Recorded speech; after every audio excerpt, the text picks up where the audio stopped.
Welcome, in front of me I have Samsung Galaxy A03s, and today I'll show you how you can find and manage sound settings. And first you have to open Settings, then click on the Sounds and Vibration. Next, we can for example change sound mode, it's vibrate, mute and the sound. We can activate vibration while ringing, we can also change ringtone. The same for the notification sound.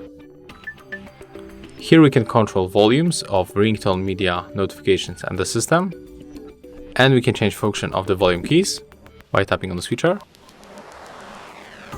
We can also change vibration pattern for calls.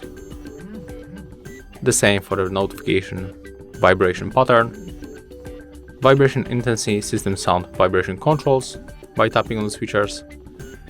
And here we have sound quality effects and also separate app sound. And that's how it looks. If you find this video helpful, remember to leave a like, comment and subscribe to our channel.